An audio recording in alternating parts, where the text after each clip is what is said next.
नमस्कार। बीएड द्वितीय वर्ष विषय हमारा शैक्षिक प्रबंधन तथा समावेशी विद्यालय का सृजन। और आज हम बात करने वाले हैं एक अध्यापकीय समय सारणी की। जो एक अध्यापक की समय सारणी होती है तो हाँ बिल्कुल एक अध्यापक की समय सारणी होती है। अब इसका कारण क्या है एक अध्यापक की समय सारणी बनाने का?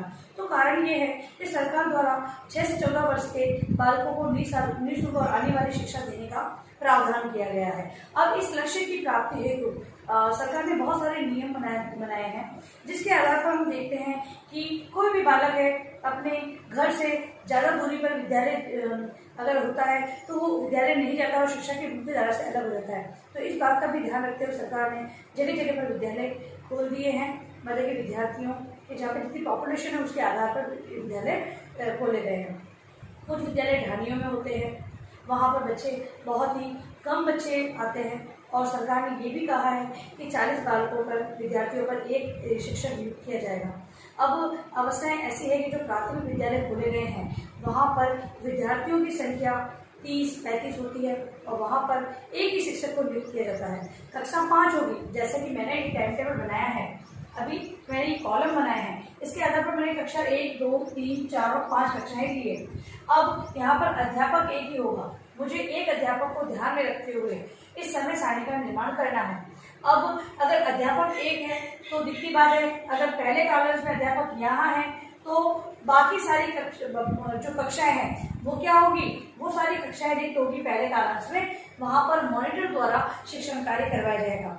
शिक्षक है पहले से जब उस कक्षा में मतलब कि जैसे कि कभी भी उस कक्षा को ले रहा है, वैसे होता यह है कि कक्षाएं समायोजित कर दी जाती है और अध्यापक उसी में अपना शिक्षण कार्य करवाता है। लेकिन कभी कभी ऐसा होता है कि विद्यार्थियों को कुछ संबंधित जो जैसे सवाल वगैरह है विद्यार्थियों को अध्यापक एक करवा देता है, विद्यार्थी करते हैं, तो यहाँ पर डिस्टर्ब नहीं हो इसलिए कमरों के आधार पर कमरे होते हैं तो वहाँ पर कक्षाएं अलग कर दी जाती है। ठीक है, लेकिन टाइम टेबल में तो शो इसी प्रकार से करना होता है कि अध्यापक एक कक्षा को पढ़ाएगा तथा बाकी कक्षाएं मॉनिटर द्वारा नियंत्रित की जाएगी। तो टाइम टेबल का निर्माण हम इसको इस प्रकार से करेंगे, जैसे कि सबसे पहले यहाँ पर मैंने कॉलम की संख्या 9 ली है, 1, 2, 3, 4, 5, 6, 7, 8, 9।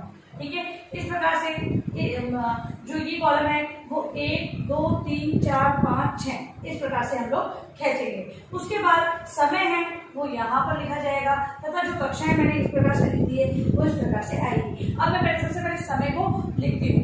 तो हमारा जो विद्यालय का समय है, हम जो द्वितीय पारी का समय होता है विद्यालय का उसके आधार पर बना रहे हैं। तो 12 बजे से 12:15 तक 12:15 तक है प्रार्थना सभा। सभी को पता है, हम विद्यालय जा चुके हैं, तो वो सबसे पहले क्या होता है, प्रार्थना होती है और प्रार्थना को समय दिया गया है 15 मिनट का। फिर है 12:15 से 1 बजे तक का समय। 12:15 से 1 बजे तक का जो समय है वो कौन सा कालांश है, वो पहला कालांश है। ठीक है, फिर दूसरा कालांश है 1 बजे से 1:45 तक का कालांश, जो कि दूसरा कालांश है। अब 1:45 से 2:15 1:45 से 2:15 तक हमारा मध्यांतर मतलब लंच का टाइम हो जाता है विद्यार्थियों का।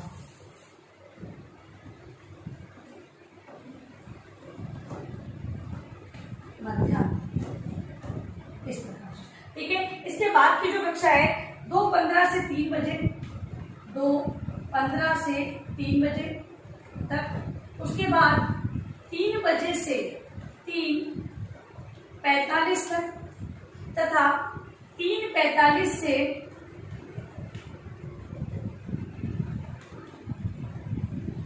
4:30 बजे की कक्षा और 4:30 बजे से 5 बजे तक। तो इस प्रकार से मैंने कालांशों को बांट दिया। ये पहला कालांश है और इसे हम 0 कालांश भी कहते हैं। पहला, दूसरा, उसके बाद लंच टाइम, तीसरा, चौथा, पांचवा और छठा कालांश। ठीक है, छोटी कक्षाओं में इस प्रकार से समय सारणी एक अध्यापक की समय सारणी इस प्रकार से बनाई जाती है। अब उसके अंतर्गत हम लोग देखते हैं कि कौन सा शिक्षक कहाँ पर किस विषय को पढ़ाएगा, इस आधार पर इस समय सारणी को हमें बनाना है। तो शिक्षक द्वारा मातृभाषा, शिक्षक द्वारा मातृभाषा।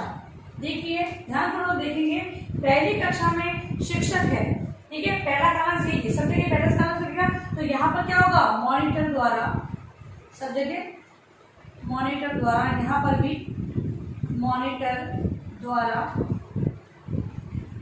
मॉनिटर द्वारा, और यहाँ पर भी मॉनिटर द्वारा।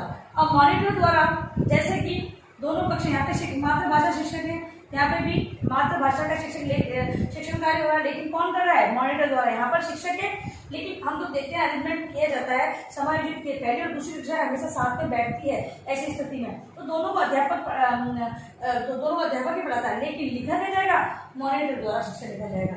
फिर है यहाँ पर मॉनिटर द्वारा पर्यावरण का अध्ययन विद्यार्थियों को करवाया जाएगा। जो कक्षा चौथी है उसके अंतर्गत भी पर्यावरण विषय मॉनिटर द्वारा, तथा कक्षा 5वीं में है वो सुंदर लेख मतलब सुलेख का जो कालांश होता है, इस प्रकार के कालांश की व्यवस्था की जाएगी। अब आप आते हैं दूसरे कालांश में, तो दूसरे कालांश के अंतर्गत जो कि मॉनिटर द्वारा मातृभाषा,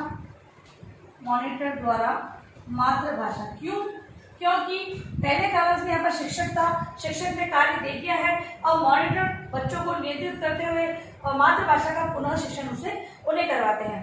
अब कक्षा दूसरी के अंतर्गत भी मॉनिटर द्वारा मातृभाषा का शिक्षण होगा, मॉनिटर द्वारा।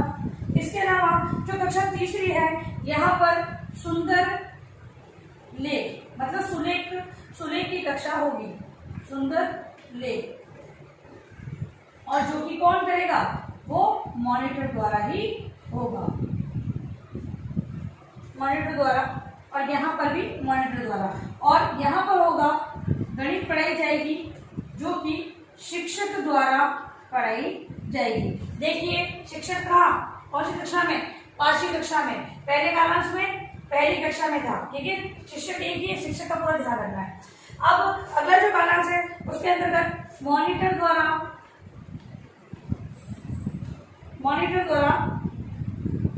हमारा परिवेश मतलब वही पर्यावरण, इस कक्षा में भी, दूसरी कक्षा में भी सेम यही होगा। तीसरी कक्षा में अंग्रेजी पढ़ाई जाएगी, वो भी शिक्षक द्वारा। चौथी कक्षा में सेम, लेकिन मॉनिटर विद्यार्थी को गाइड करेगा। वैसे तीसरी चौथी कक्षा में शिक्षक जो है समायोजित कर लेते हैं क्लास, तीसरी चौथी कक्षा को साथ में और पहली दूसरी कक्षा को साथ में पढ़ा जाता है, लेकिन लिखा क्या जाएगा, मॉनिटर द्वारा यहाँ पर अंग्रेजी शिक्षण तथा यहाँ पर शिक्षक द्वारा, यहाँ मॉनिटर द्वारा अंग्रेजी, ठीक है। और यहाँ पर पर्यावरण जो कि मॉनिटर द्वारा नियंत्रित क्लास में होगी, ठीक है। अब अगला कालांश है, उसके अंतर्गत विद्यार्थी गिनती पहाड़े करेंगे और मॉनिटर है वो उनका ध्यान रखेगा। इसके अलावा दूसरी कक्षा में भी सेम यही होगा। तीसरी कक्षा में गणित जो कि शिक्षक द्वारा पढ़ाई जाएगी। चौथी कक्षा में सेम यही होगा, लेकिन यहाँ पर मॉनिटर द्वारा गणित लिखा जाएगा। अब कक्षा 5वीं है, यहाँ पर मातृभाषा मॉनिटर द्वारा, ठीक है। अगला जो कालांश है उसके अंतर्गत इनका खेल कूद का कालांश होगा तथा कक्षा दूसरी का भी। कक्षा तीसरी में मातृभाषा मॉनिटर द्वारा और कक्षा चौथी में भी मातृभाषा मॉनिटर द्वारा तथा 5वीं में अंग्रेजी जो कि शिक्षक द्वारा पढ़ाई जाएगी। अब यहाँ पर जो ये वाला रिक्त कालांश इनका होता है बच्चों का, इसके अंतर्गत यहाँ पर बच्चों को खेल कूद से, इनको भी खेल कूद तथा कक्षा 5वीं में भी खेल कूद किया जाता है।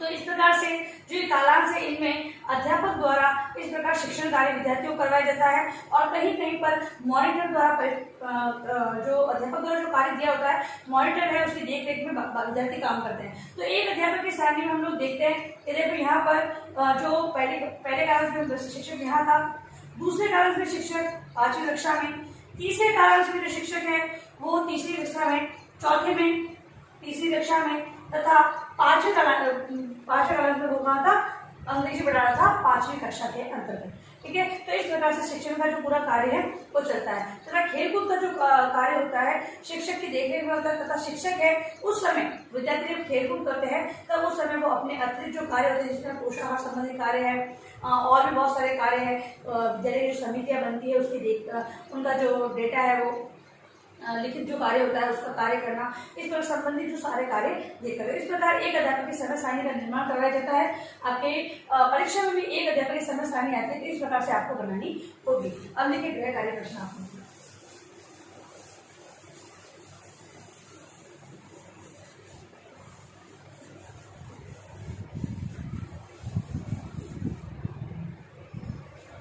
गृह कार्य है कक्षा 1 से 5 के लिए एक अध्यापकीय समय सारणी का निर्माण कीजिए। ठीक है, ये होमवर्क है आपका। एक समय सारणी जो मैंने बनवाई है इसी को आपको अपनी उत्तर पुस्तिका में अनिवार्य रूप से बनानी है तथा इस महामारी के दौर में कम से कम ये आवश्यक कार्य होने पर बाहर निकले। यदि बाहर जा भी रहे तो 3 बातों का विशेष ध्यान रखें, मास्क लगाएं, सोशल डिस्टेंस बनाएं और हाथों को बार बार सैनिटाइज करें। सुरक्षित रहें, सभी का ध्यान रखें। धन्यवाद।